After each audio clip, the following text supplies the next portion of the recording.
Known as the city of science and discovery, just hearing the name Manchester conjures images of progress, prosperity, and pride. Historically, Manchester is one of the most affluent and influential cities in the UK, and it didn't just get there overnight. This isn't some nouveau-riche city. Manchester played a pivotal role in the Industrial Revolution of the 18th and 19th centuries, becoming a powerhouse of textile production and earning the title the world's first industrial city.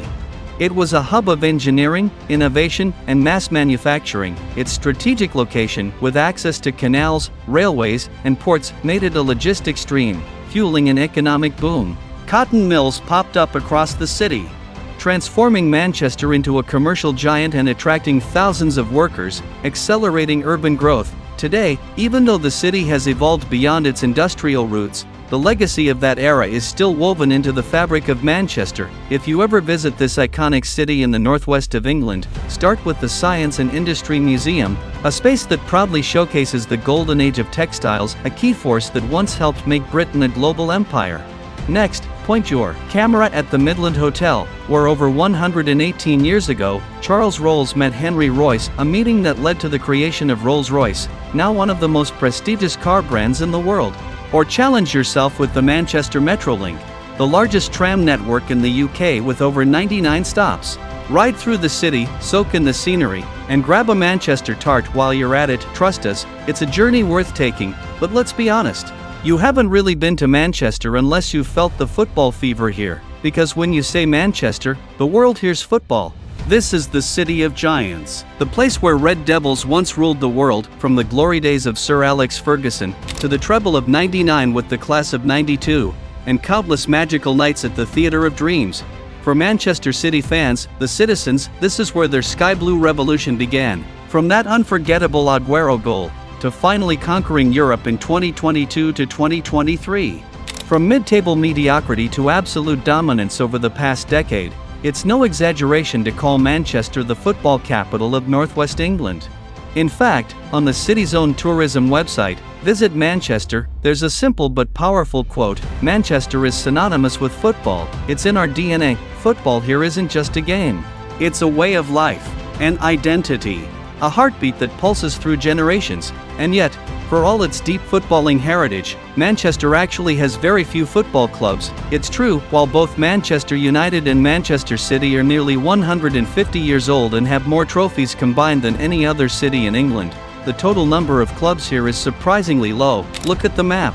London is flooded with football clubs, 6 in the Premier League alone, and many more across the lower leagues. In comparison, Manchester has just 4: United, City, Wigan Athletic in League 2, and Bolton Wanderers in League 1. Why so few? Because the shadows of the red and blue halves of Manchester are just that massive. These two giants dominate the spotlight, the investment, and the attention, leaving little room for smaller clubs to rise.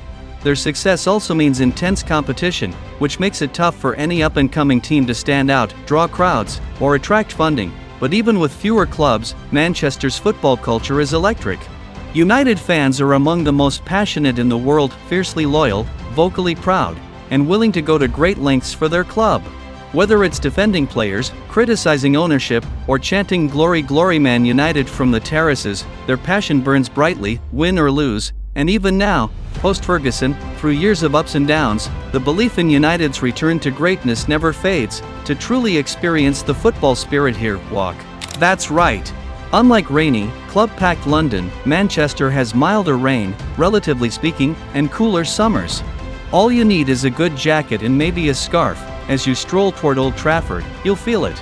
Murals of iconic moments, merch sellers calling you over, fans singing, banter flying between rival supporters or even directed at their own club owners.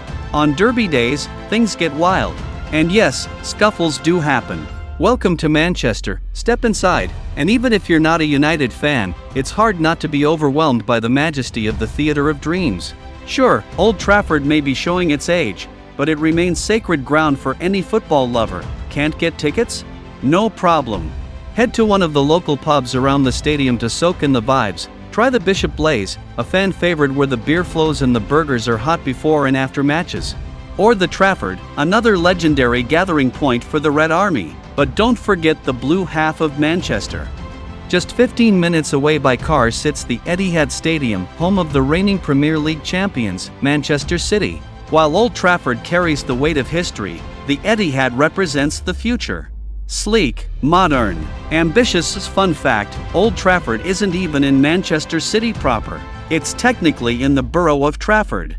That's why City fans proudly call themselves citizens, because they're the club of the city. And it's true, while United boast a massive global fan base, many locals in Manchester lean blue. Sure, City's rise is more recent, but it's also been meteoric. From title wins to European glory, Pep Guardiola's men have turned City into a global force. While United fans sing glory glory, the citizens answer back with Blue Moon, full of pride, full of heart. Long before the Arab money arrived, long before the trophies, there were loyal fans cheering City through relegation and rebuilding. And now, they're reaping the rewards. If you want chaos, come on Derby Day. It's one of the most heated, passionate rivalries in the country. If you want peace, pick a non-match day and just take in the city, because whether it's red or blue, there's no place like Manchester.